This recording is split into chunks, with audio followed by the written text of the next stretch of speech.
Et donc l'idée, c'est de te présenter. Est-ce que tu peux te présenter un petit peu à nos spectateurs, nous dire un petit peu qui tu es, quel est ton parcours, et puis ensuite on va parler de MoveCare, de Sivan Innovation et de tout ça. D'accord, alors je ne sais pas si vous m'entendez bien, parce que du coup je m'entends dans le casque. Si, attends, je vais te baisser ici. Normalement, là, tu t'entends un peu moins dans le casque, et tu peux rapprocher le micro, si tu veux. Rapproche le micro de ta bouche. Alors, bonjour tout le monde, et ravie d'être ici. Donc effectivement, strasbourgeoise. J'ai grandi à Strasbourg, j'ai fait Sciences Po à Strasbourg, et puis après HEC à Paris.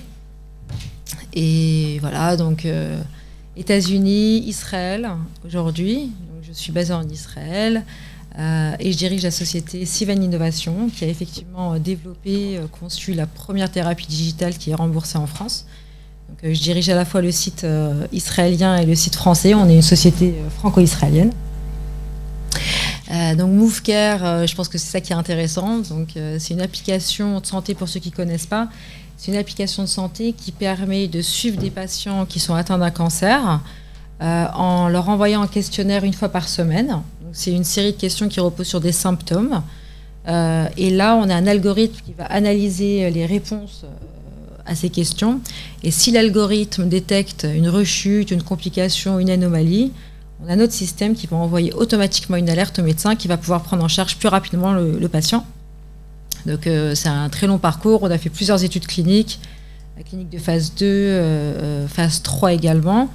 Et on a eu des résultats assez impressionnants puisqu'on s'est rendu compte qu'en suivant ainsi les patients qui ont un cancer, on était capable de détecter précocement la rechute, les complications et d'améliorer la survie de quasiment 8 mois. Donc pour un patient qui a un cancer du poumon, c'est vrai que c'est quand même 26% d'amélioration de la survie. On a aussi mis en évidence une amélioration de la qualité de vie du patient. On est avec des patients qui ont le cancer, qui en fait ne voient leur oncologue qu'une fois tous les 3 mois ou tous les 6 mois, qui restent souvent avec leurs symptômes et finalement quand on détecte le problème, la complication, c'est souvent trop tard. Donc pour eux, c'est aussi une façon de se sentir mieux suivi avec un suivi plus personnalisé. Donc l'idée, c'est vraiment de ne pas attendre que ça aille mal, mais d'aller vers le patient, de chercher le patient pour pouvoir le prendre vraiment à temps. Donc, comme on l'a dit, je te laisse rapprocher un petit peu plus le micro de toi, comme ça, ou rapproche-toi, comme ça, du coup, tu pourras avancer ta chaise. Donc, l'objectif aussi de cet échange, c'est que on va parler évidemment des défis liés au remboursement. Et justement, c'est le gros défi parce qu'on a devant nous donc la première thérapie remboursée qui a été remboursée en France. Est-ce que tu peux nous expliquer un petit peu les défis qui ont jalonné justement les étapes précédentes avant d'arriver au remboursement? Qu'est-ce qui s'est passé? Comment un peu l'état d'esprit des troupes? Comment c'est arrivé tout simplement? Alors déjà, pour commencer, au départ, on n'a même pas réfléchi au remboursement. C'était un médecin qui s'appelle Dr Fabrice Denis, qui est oncologue au Mans, et qui a commencé avec des études prospectives de faisabilité avec ses patients. Tout est parti en fait d'une théorie mathématique, la théorie du chaos, en se disant que si on suivait... Toute l'idée, c'est de se dire que des variations minimes de symptômes peuvent en fait montrer une variation très forte de la maladie. Donc il s'est dit, bon, on va essayer ça avec mes patients. Il s'est aperçu avec des études de faisabilité d'une forte spécificité, une forte sensibilité de l'outil, de l'algorithme qui suivait les patients. Et puis on a commencé à affiner cet algorithme. La société Sivan, nous, on est intervenu en 2014. On a racheté l'algorithme et la propriété intellectuelle à Fabrice Denis. Et là, on s'est dit, on va lancer une grosse étude clinique, donc une étude clinique de phase 3. Et c'est après les premiers résultats cliniques qu'on s'est dit, l'impact clinique est tellement énorme pour les patients. Au final, c'est comme un médicament digital, puisque les médicaments qu'on a pour les patients qui ont un cancer du poumon, c'est l'immunothérapie, par exemple, c'est vraiment, on va dire, le médicament le plus moderne, à la mode, on va dire, pour ces patients. Et on s'aperçoit que qu'un médicament pareil qui coûte 6 000 € quand même la boîte par mois par patient, ça permet d'améliorer la survie que de quelques mois. Donc ici, on est sur pratiquement 8 mois d'amélioration de survie. Donc là, c'est là qu'on a commencé à réfléchir en se disant, finalement, le modèle qui est le plus adapté, c'est un modèle de remboursement. Il faut comprendre qu'on est en train de changer la prise en charge du patient. Ça ne fait pas vraiment d'économie de temps au médecin. Le médecin, lui, au contraire, il se dit, moi, d'accord, j'ai 30 patients à voir par jour. Vous me donnez un outil, il est génial pour le patient, mais moi, ça veut dire que j'ai plus d'alertes. Donc, je dois passer plus de temps à m'occuper de mes patients. Donc, c'est pas le médecin qui va payer pour l'outil, ça c'est sûr. Un directeur d'hôpital, Pareil, il va se dire, vous me vendez qu'on va diminuer la durée des hospitalisations et les hospitalisations, parce qu'effectivement, on a aussi une étude médico-économique qui montre qu'on réduit le temps d'hospitalisation et les coûts de l'assurance maladie. Mais pour un directeur d'hôpital, il se dit, moi, je vois pas trop mon ROI immédiat ici, j'ai pas de retour sur investissement, donc le directeur d'hôpital, il va pas payer une solution pareille.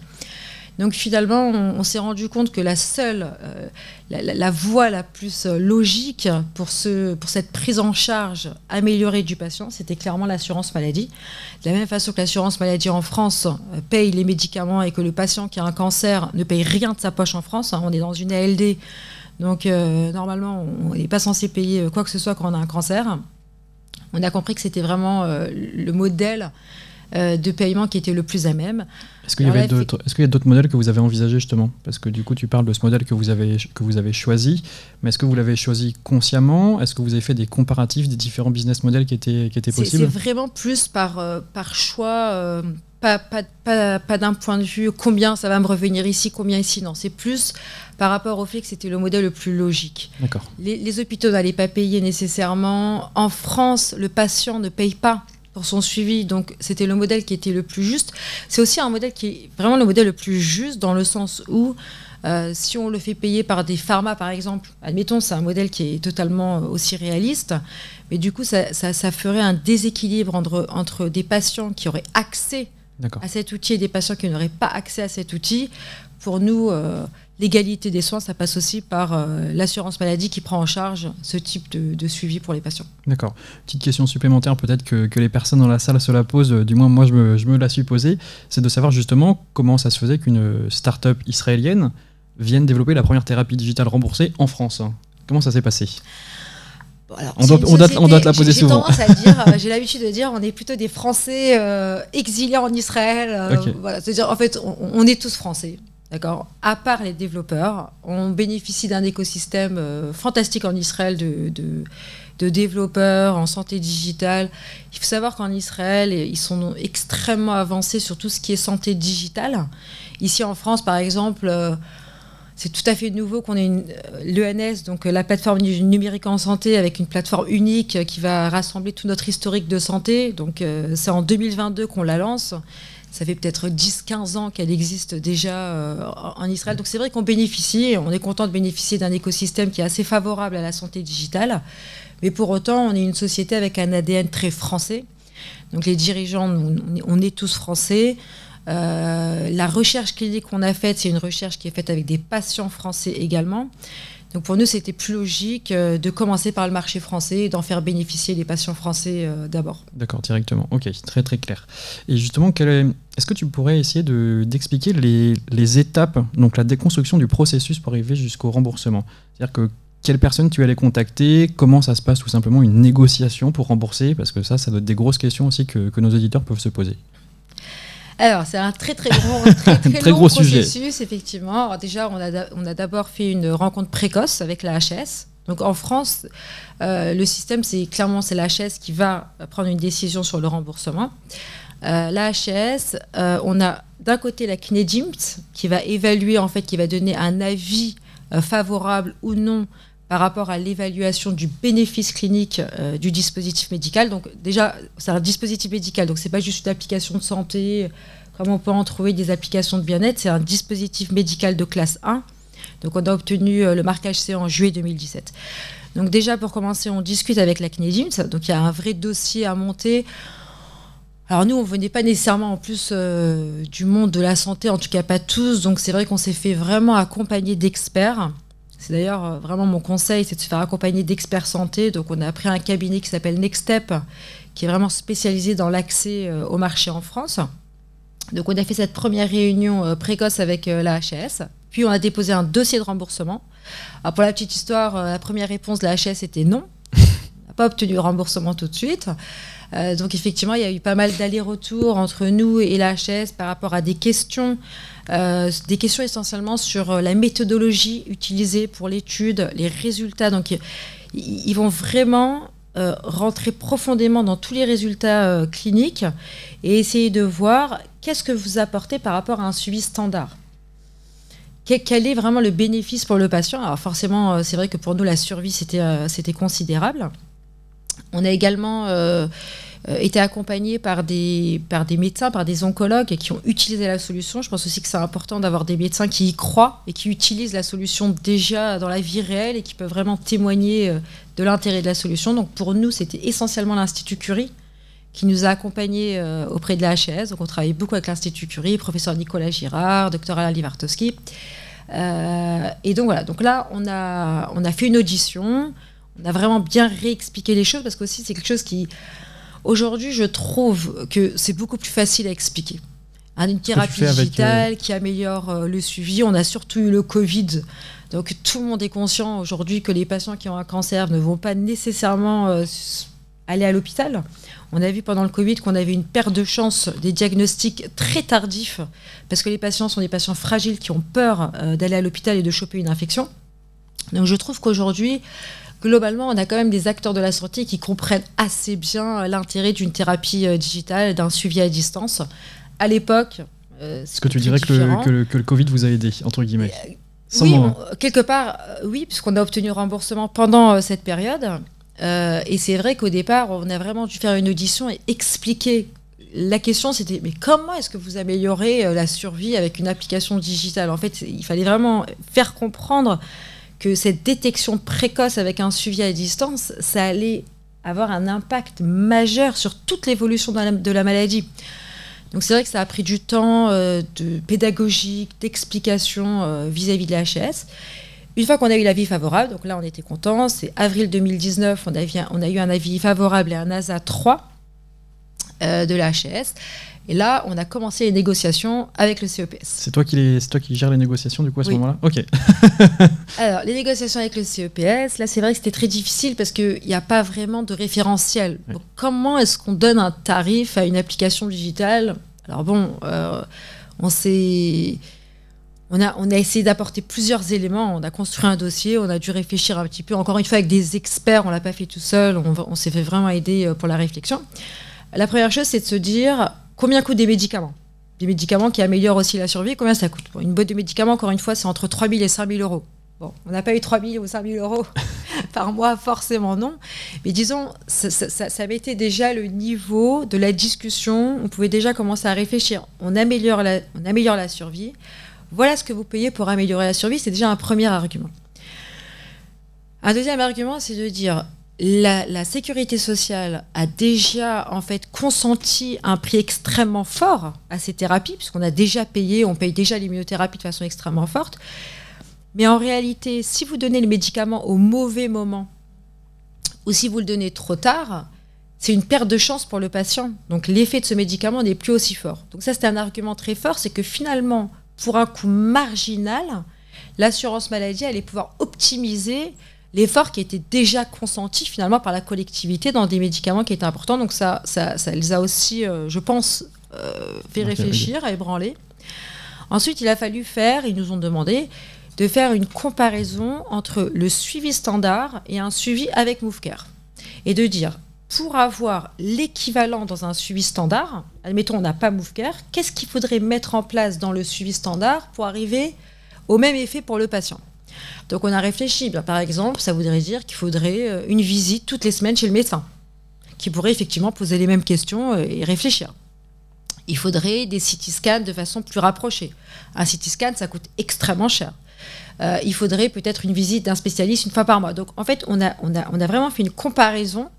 Et là, en faisant cette comparaison, on est arrivé à trouver un prix qui pouvait être alors à la fois raisonnable pour la sécurité sociale, forcément, entendable pour la sécurité sociale, mais aussi entendable pour la compagnie. Parce que quelque part, c'est pas une application, encore une fois, qu'on download dans l'Apple Store. C'est une application qui demande des investissements massifs pour les études cliniques, pour tout ce qui est réglementaire, parce que c'est un dispositif médical. On est audité tous les ans. On a un système de management de la qualité qui est très important. Pour vous donner un petit peu un ordre de grandeur, on a dépensé à ce jour 15 millions d'euros depuis le début de la création de la société. Donc on est quand même dans des chiffres importants. Donc il fallait aussi qu'on arrive à trouver une formule qui soit rentable pour Sivan. Est-ce que le prix de remboursement, c'est quelque chose qui peut être réévalué? Parce que vu que vous êtes vraiment les précurseurs, la question que je me posais, c'est tout simplement peut-être que vous êtes remboursé trop bas, Donc forcément, le gouvernement, ils vont toutes les instances qui vont décider du remboursement, elles vont dire on va pas augmenter le prix, mais est-ce que vous, c'est des choses que vous allez pouvoir aller renégocier derrière avec encore plus de data, montrer encore plus d'essais cliniques? Est-ce que c'est des choses qui peuvent arriver? Parce que là, c'est vraiment une question pour la première thérapie. Personne d'autre peut répondre à cette question-là. Ça peut arriver, mais j'en doute fortement. D'accord. Je pense que la sécurité sociale est plutôt dans une logique Ma question était un petit peu rhétorique. Des coûts, et je dirais plutôt de baisse des coûts plutôt que de montée des coûts. Aujourd'hui, on a quand même eu une loi, vous devez savoir, une loi qui a décidé que la télésurveillance va tomber dans le droit commun. Donc MoveCare, c'est un pionnier, mais demain, on va avoir plusieurs autres thérapies digitales qui vont être remboursées par l'assurance maladie. Je pense que ce qui va se passer, plus que ce qui existe aujourd'hui, plus le prix qui nous a été consenti, je ne pense pas nécessairement qu'on y arrivera. D'accord. Par contre, ce qui risque de se passer, c'est d'avoir un tarif inférieur pour toutes les autres thérapies ou pour n'importe quelle thérapie qui n'ait pas prouvé une amélioration de la survie. D'accord. C'est-à-dire, je ne sais pas si vous connaissez le programme ETAP.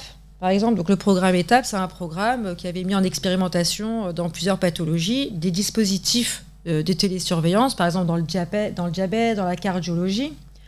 C'est plus des tarifs à 60 € par mois par patient. Je pense qu'on est plus dans ces tarifs-là. Je pense qu'on peut vivre avec le tarif qui a été consenti par l'assurance maladie. À mon avis, je ne pense pas que ce soit nécessairement ce tarif qui pose problème. Si je devais identifier aujourd'hui là où l'assurance maladie doit faire un effort et où ils vont faire un effort, c'est sur la rémunération du côté du médecin. Pas nécessairement du côté de l'industriel.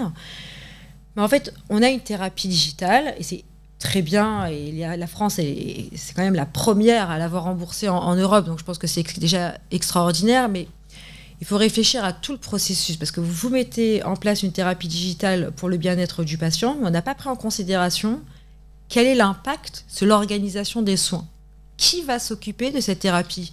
Quel est le rôle de l'infirmière? Quel est le rôle du médecin? Donc, ce qui manque encore aujourd'hui dans la boucle, mais qui va être normalement résolu d'ici juillet 2022, c'est un acte médical qui va pouvoir rémunérer le côté du D'accord, médecin. Il n'était pas encore créé du coup l'acte médical pour rémunérer. D'accord, ok, très clair.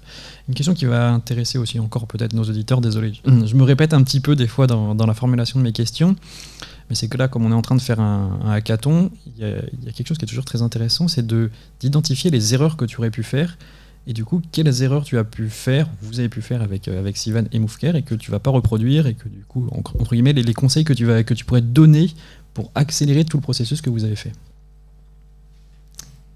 Les erreurs. Alors, je ne sais pas si on peut appeler ça une erreur. Je pense que c'était le marché était encore tout à fait nouveau.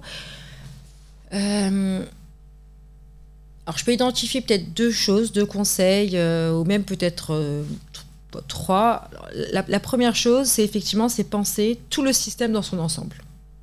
C'est pas uniquement penser à la thérapie qu'on va mettre à disposition, mais vraiment penser le cadre, tout le cadre autour. Donc nous, par exemple, il nous a fallu du temps pour comprendre l'importance de l'infirmière dans ce suivi des thérapies digitales. Donc pour nous, au départ, c'était vraiment l'oncologue et le patient. Or, l'infirmière est essentielle à cette réorganisation et à cette nouvelle façon de suivre le patient. Donc je pense que ça, c'est la première chose, comprendre l'importance de l'infirmière. Nous, ça nous a mis du temps à réaliser cette importance. D'accord. La deuxième chose, c'est l'interopérabilité. L'importance de l'interopérabilité de la solution dans l'ensemble du système. Aujourd'hui, les médecins vont être confrontés à une multitude de dispositifs et ils ont besoin d'un système qui puisse vraiment interopérer l'ensemble de ces solutions. Donc, cette interopérabilité, on a aussi mis du temps avant de la mettre en place. Aujourd'hui, on la met en place. Mais je pense qu'effectivement, ça peut être intéressant de la mettre en place depuis le début. Dès qu'on conçoit une solution, c'est de réfléchir comment elle va vraiment s'interopérer à l'intérieur de l'hôpital. Et puis peut-être le dernier point que je pense aujourd'hui important également, et c'est pas une erreur, parce que nous, c'est vraiment une construction. C'est un gros mot, le mot erreur, voilà, mais voilà. On a vraiment, j'ai presque envie de dire, on a créé le système, on a vraiment appris aussi en marchant, mais disons une chose aujourd'hui que je trouve très importante, c'est de ne pas réfléchir nécessairement comme un médicament le fait par indication. Parce que les médicaments réfléchissent vraiment par indication. C'est très important d'avoir des preuves cliniques par indication. Je pense que quand on est dans une thérapie digitale, c'est peut-être important d'avoir une vision vraiment globale, parce qu'au final, on est dans des hôpitaux qui ne vont pas traiter uniquement le cancer du poumon. Ils vont traiter tous les cancers. Ou parfois, vous êtes dans des hôpitaux qui vont traiter toutes les pathologies. Donc c'est vrai que c'est de réfléchir peut-être avec une vision plus multipathologie, de quelque chose qui va vraiment répondre aux attentes d'un hôpital. Donc c'est vrai qu'aujourd'hui, par exemple, dans la suite de notre parcours, on est en train de développer un Move Care post-op, donc pour détecter les complications post-opératoires. Et cette fois-ci, on réfléchit vraiment de façon multipathologie, en allant voir tous les chefs de service pour avoir quelque chose de beaucoup plus global. Tu en as parlé tout à l'heure un petit peu des défis justement pour convaincre les professionnels de santé. Quels ont été les défis pour convaincre les patients d'utiliser l'application aussi? Alors pour les professionnels de santé, c'est les études cliniques. D'accord. Sans études cliniques, vous n'entrez pas ou très difficilement à la porte. Je pense que c'est vraiment les preuves cliniques. C'est extrêmement important pour les professionnels de santé de savoir qu'à la clé, vous avez des preuves cliniques qui ont démontré un impact, parce que les médecins nous le disent. Très souvent, je suis sollicitée tous les jours pour une nouvelle thérapie, pour tenter, pour tester. Donc il faut qu'ils fassent un tri, il faut qu'ils fassent un choix. Comme pour eux, encore une fois, c'est vraiment un changement total de façon de suivre le patient, donc c'est pas évident. Donc ils vont pas se lancer dans quelque chose qui n'a pas fait ses preuves cliniques. Okay. Du côté professionnel de santé, c'est clair. Du côté du patient, je pense que c'est l'ergonomie, la simplicité. Les patients, il faut que ce soit simple, il faut que ce soit rapide. Mais ce que je dois dire, c'est qu'on a quand même 95% d'adhérence des patients, ce qui est énorme, parce que pour un médicament, les adhérents, c'est plus dans les 60% maximum, pas dans des 95%, c'est vraiment beaucoup. Mais ce qui montre que les patients sont avides de cette solution digitale. La solution digitale n'est pas là pour enlever le lien humain, au contraire, pour eux, c'est vraiment une façon de se sentir plus proche, encore une fois, du médecin. Donc c'est beaucoup plus facile de convaincre un patient qu'un médecin. On n'a pas tellement de problème du côté des patients, j'ai envie de dire, c'est plus les médecins qu'il faut convaincre. D'accord, mais est-ce que vous leur donnez un argument? Est-ce qu'il y a uniquement l'argument de la survie qu'ils arrivent à entendre, ou il y a peut-être encore autre chose? Est-ce que vous les impliquez aussi dans les processus de progression et aussi des nouvelles features qui vont arriver? Est-ce que vous les impliquez dans tout le processus de création? Complètement. Alors, déjà, dès le poumon, on avait vraiment des comités d'experts, des advisory boards. Il faut que les médecins aient le sentiment vraiment de participer à la solution. Il faut que ça réponde vraiment à leurs besoins. Okay. La solution aussi pour le poumon a été créée avec les patients, puisque on a vraiment démarré dans un hôpital avec les patients de Fabrice Denis. Donc, c'était vraiment une solution qui a été créée sur le terrain. On continue, c'est vraiment notre méthode. On continue à travailler avec les patients et les médecins. Mais vous avez beaucoup d'autres arguments qui peuvent convaincre que la survie, autre que la survie. La qualité de vie, par exemple, c'est extrêmement important. Vous avez réussi à la chiffrer aussi, la qualité de vie? On a aussi chiffré la qualité de vie dans nos études, et c'est vrai que d'améliorer la qualité de vie, en soi, aujourd'hui, ça suffit, même si vous n'améliorez pas la survie, mais si vous avez une amélioration de la qualité de vie, c'est déjà un argument qui est très fort. Et puis, du côté du patient, on ne parle jamais de survie. D'accord. Okay, oui, mais c'est un peu tabou peut-être aussi. Qu'on fait valoir auprès... D'ailleurs, ça pourrait même l'angoisser, le patient. On vous donne 7 mois, mais j'ai pas envie juste de 7 mois. Donc, on ne prononce pas de chiffres vis-à-vis du patient, on ne prononce pas du tout la survie. Pour le patient, c'est vraiment le fait de se dire, j'ai quelqu'un qui reçoit mes messages, donc je me sens écoutée. Est-ce que vous avez formé le professionnel de santé à prescrire votre application ? Est-ce qu'il y a quelqu'un qui est toujours derrière pour expliquer aux patients, ou est-ce que maintenant c'est le professionnel de santé qui va dire aux patients utilisez cette application, ça fonctionne? Comment ça se passe? Vous avez aussi cette étape de formation? Alors nous, on va former essentiellement le professionnel de santé à l'utilisation. Et puis toute l'équipe médicale, c'est pas juste le médecin, mais toute l'équipe médicale, c'est eux en général qui vont former les patients, donc c'est eux qui vont convaincre aussi les patients, parce que quand c'est une application qui est prescrite par le médecin, c'est pas non plus la même chose que quand c'est une application d'une société X. Mais par derrière, on a effectivement un véritable accompagnement du médecin et du patient. Donc on a une infirmière en interne qui va pouvoir téléphoner au patient, voir s'il a bien compris, l'aider à remplir le questionnaire. On a également des visiteurs médicaux et puis pour accompagner aussi le médecin. D'accord, ok, très très clair.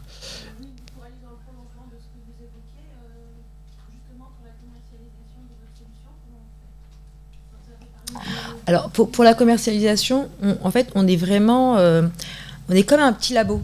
On est comme un laboratoire pharmaceutique, c'est-à-dire qu'on a une équipe de visiteurs médicaux. On a une infirmière, pour l'instant une, et puis plus tard plus, qui en fait vont faire vraiment comme un labo, déjà aller présenter la solution, faire de la prospection, convaincre le médecin d'utiliser la solution. Donc c'est vraiment médecin par médecin, parce que c'est la liberté du médecin de prescrire ou pas la solution. Une fois que le médecin est convaincu, donc on va enregistrer le médecin, qui va prescrire après au patient. Mais c'est pas comme un appareil que vous allez vendre et puis après c'est fini. Donc on va revenir souvent voir le médecin, lui expliquer. S'il reçoit des alertes, parfois aussi, il peut y avoir un retour. Je reçois trop d'alertes pour ce patient, comment est-ce qu'on pourrait faire? On continue à faire évoluer la solution aussi avec nos utilisateurs. Donc on change sans arrêt la solution, on rajoute des fonctions. La seule chose qu'on ne peut pas changer d'un point de vue réglementaire, alors ça c'est très important, c'est l'algorithme. Donc l'essence de la solution ne peut pas bouger, parce que sinon, alors vous perdez tout, vous perdez le marquage CE, vous devez tout recommencer, vous devez recommencer vos preuves cliniques. Donc on ne le fait pas. Mais par contre, vous pouvez changer le processus, qui va avoir les alertes, comment est-ce que le médecin va pouvoir recevoir l'information dans son dashboard, ou par mail, ou par message. Donc c'est vrai que c'est des choses qui évoluent. C'est hyper intéressant. Je pose une question en plus justement sur la partie algorithmique. Donc il y a un bloc auquel vous ne pouvez pas du tout toucher. Vous n'avez pas le droit d'y toucher? Tout à fait. Ouais. Oui, il y a un bloc auquel on ne peut absolument pas toucher. Si on le touche, encore une fois, ça voudrait dire qu'on perd le remboursement et qu'on perd aussi aujourd'hui le marquage CE. C'est vrai qu'on a quand même eu le MDR qui est passé en mai 2022. Donc c'est un changement de réglementation. Et selon ce changement de réglementation, si vous envoyez une alerte au patient, vous devenez classe 2A. Vous passez de la classe 1 à la classe 2A. Ce qui fait que c'est encore plus compliqué. La réglementation devient encore plus stricte. Donc vous avez une latitude extrêmement petite dans ce que vous pouvez toucher ou pas toucher. Est-ce que vous bossez sur une version, une V2 du coup? Parce que forcément, vous devez forcément travailler dessus, même si vous ne pouvez pas y toucher, la pousser directement. Est-ce que vous bossez sur une V2 que vous allez pousser plus tard? Alors, on travaille toujours sur des... là, on est à la V3. D'accord. Donc, on travaille toujours, on évolue toujours, mais simplement, on ne touche pas à ce cœur. Et on ne pourra jamais y toucher. Qui fait l'application. Donc, il y a certaines choses qu'on sait qui doivent être fixes et qui ne peuvent pas être touchées. En tous les cas, pas avec nos études cliniques. Donc, après, effectivement... J'en parlerai. Je peux en parler. Oui, bien sûr. Non, mais je veux dire, juste pour finir déjà, donc pour ce cœur-là, on ne peut pas y toucher, mais à côté, vous pouvez toucher à énormément de choses. Par exemple, pour donner juste un exemple, au départ, on avait juste une web application, d'accord, parce que c'était la façon la plus simple de travailler, et puis on s'est rendu compte qu'on avait certains patients qui n'avaient pas de mail. Ça paraît assez incroyable, mais ils ont un smartphone, mais ils n'ont pas de messagerie. Donc, on a fait une application native. Pour que justement ces patients aussi puissent avoir accès. Vous voyez, c'est quand même une évolution. Vous avez une application native. Ou par exemple, au tout départ, on avait l'infirmière qui ne recevait pas les alertes. D'accord. Et on a rajouté un système pour que les alertes soient reçues également par l'infirmière de coordination, également par le médecin. Donc vous voyez, on peut quand même avoir des V2, V3, etc., mais sans toucher au cœur. D'accord. Maintenant, on fait effectivement d'autres études cliniques. Qui vont nous permettre aussi de pouvoir... C'est pas encore prévu dans le droit de pouvoir modifier le cœur facilement? Exactement. C'est pas encore prévu ça. Est-ce que vous travaillez dessus? Est-ce que vous militez pour pouvoir modifier justement ce cœur plus facilement? C'est des règles européennes, donc c'est extrêmement difficile de militer contre une réglementation européenne. D'accord. Je pense qu'on a... pas vraiment de marge aujourd'hui. Si on veut réussir, il faut plutôt jouer le jeu et puis continuer les études cliniques et continuer effectivement la recherche pour... D'accord. Et une petite dernière question. Après, on va prendre les questions de la salle. Après, j'aurai une petite dernière question. Vous avez dit que vous commenciez par la France. Et est-ce qu'aujourd'hui, vous réunissez sur d'autres pays que par l'Europe? Alors en Europe, on a commencé à travailler sur l'Allemagne. Donc on est en partenariat avec une filiale de Roche pour capturer le marché allemand. En allemand, vous avez ce qu'on appelle le DIGA, donc les dispositifs médicaux. Donc vous avez aussi une voie d'accès au remboursement en Allemagne. Donc c'est notre prochain marché. Il faut parler avec la BIFARM, il faut obtenir le remboursement, mais c'est un marché qui est très favorable justement au remboursement des dispositifs médicaux, donc on pense avoir le remboursement. Sinon, on a également MoveCare qui est utilisé par une dizaine de centres en Espagne. en vie réelle. Voilà, donc c'est les 2 autres marchés européens sur lesquels Movecare est présent. Sinon, aux États-Unis, on a une étude clinique qui est en cours. Donc c'est une étude clinique qui vise à démontrer la faisabilité, l'impact pharmaco-économique aussi de Movecare. Aux États-Unis, vous pouvez avoir une étude en France, c'est bien beau, mais si vous n'avez pas des données américaines, vous n'avez pas de remboursement. Donc l'idée, c'est vraiment de faire une étude clinique aux États-Unis pour obtenir de la donnée américaine et pouvoir aller voir Medicare à terme ou des assureurs privés pour obtenir le remboursement. Est-ce qu'il y a d'autres questions? Parce que du coup, tu as répondu un petit peu à la question suivante, à la dernière question que j'allais poser, c'est de savoir quelles étaient les prochaines grandes étapes pour Movecare et pour Sivan Innovation. Alors c'est vraiment ça. Hein, il y a à la fois le produit et puis la géographie. Donc pour le produit, c'est de se dire qu'aujourd'hui, on a commencé à valider sur le poumon, sur le cancer du poumon, mais on est en train de faire des études pour développer vraiment une plateforme qui prenne en charge les patients depuis le diagnostic jusqu'à la fin de vie. C'est-à-dire, alors pour les patients qui vont avoir une opération, c'est les plus chanceux pour les patients qui ont un cancer, c'est de pouvoir suivre les complications post-opératoires. Pour les patients qui sont sous traitement, on a un Movecare toxicité, donc pour vraiment suivre les effets secondaires qui sont liés à la chimiothérapie, l'immunothérapie et thérapie ciblée. Et puis ensuite on bascule donc sur le Movecare surveillance qu'on a déjà développé. Donc ça c'est vraiment par rapport aux produits, donc c'est nos prochaines étapes. Puis par rapport à la géographie, bon, c'est d'accélérer le déploiement, de faire en sorte que le déploiement soit beaucoup plus important et puis de pouvoir entrer sur d'autres marchés en Europe et puis à l'international. D'accord. Est-ce qu'il y a d'autres questions? Non, en tout cas, comme pour les autres invités, n'hésitez pas à poser vos questions à Ayala aussi. On va faire une petite pause, je pense, de 5-10 minutes pour ne pas prendre trop de retard. Et ensuite, on attaquera avec Isabelle, si je ne me trompe pas. Merci beaucoup. Merci beaucoup, Ayala. Merci à tout le monde.